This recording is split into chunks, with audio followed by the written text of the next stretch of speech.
काय करतेस? मुलांचा फोटो पाहते का? का? सहजच त्यांची आठवण येते ना. आणि मग त्यात काय लिहिलंयस? यात तेच वर्षभरात त्यांच्यासोबत काय काय व्हायचं तेच लिहिलंय. बोलून दाखव ना. ऐकायचंय तुला? हो. बर. खूप दिवसांपासून बोलायचं म्हटलं आज बोलूनच टाकायचं. तुम्हीच सांगा, मी स्वतःला किती दिवस आवरायचं. कित्येक मुलं शिकून गेली माझ्याकडून, पण मला टीचर म्हणायचं हे त्यांना अगोदरच माहीत असायचं. शाळेचा तो पहिला दिवस मी गेटवरच उभी असायची. आईवडिलांचा हात धरून रडत आलेलं ते मूल त्याला तसंच रडत वर्गात न्यायचं. खरंच सांगते, माझ्या खूप जीवावर यायचं. 2-2 तास ती मुलं रडायची. मग तिसऱ्या तासाला त्यांना समजवायचं, हसवायचं आणि हसवत घरी पाठवायचं. दुसऱ्या दिवशी मात्र नित्यनेमाने तेच चालायचं. हळूहळू ती मुलं वर्गात रमायची. स्वतःच्या बोबड्या स्वरात ABCD म्हणायची.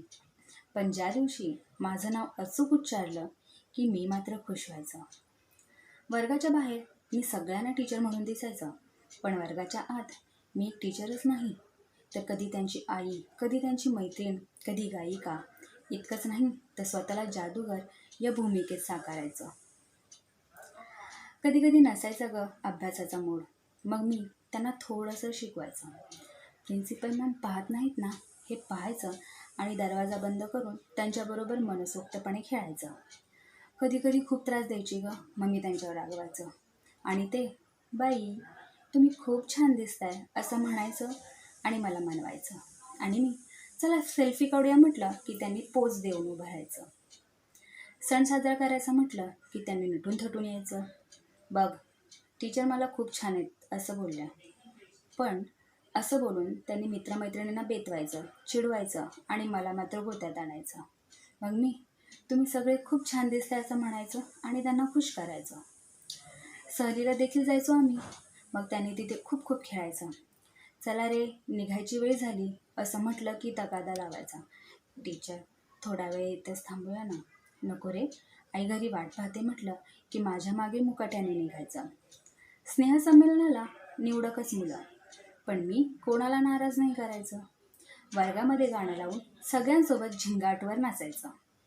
मग घरी जाताना ते मूल माझ्याकडे प्रश्नार्थी पाहायचं. मग मी उद्या भेटू रे आपण असं म्हणून त्याला डोळ्यांनीच खुणवायचं. मग याचा पेपरचा दिवस, उत्तर आलं नाही म्हणून त्यांनी मुसमुसून रडायचं. मग मी कानात हळूच उत्तर सांगायचं आणि त्याला शांत करायचं. आई मला पेपरमध्ये सगळं आलं म्हणून त्याने आईला मिठी मारायचं आणि मी त्याला पैकीच्या पैकी मार्क देऊन त्याचं ते गुपित स्वतःपर्यंतच राखायचं. यायचा तो शेवटचा दिवस. मुलांनो उद्यापासून आपण नाही भेटायचं असं म्हटलं की त्यांनी नाराज व्हायचं. पहिल्या दिवशी रडत आलेलं ते मूल जाताना त्याने जड पायाने जायचं आणि आम्ही मात्र त्यांना हसतच निरोप द्यायचं. मग निकालाचा दिवस.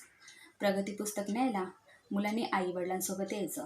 मग वर्षभर आईवडील कसे रागवतात हे मुलांनी मला दाखवलेलं मी त्यांना सांगायचं आणि हे बहादर माझी नक्कल घरी कशी करतात हे आईवडिलांनी सांगायचं आणि आम्ही बेभानपणे हसायचं. कसं वर्ष सरतं, आम्ही या संभ्रमात राहायचं. पावसाळा, हिवाळा, उन्हाळा इतकंच नाही तर मुलांच्या हावभावाच्या प्रत्येक ऋतूत आम्ही न्हावून निघायचो.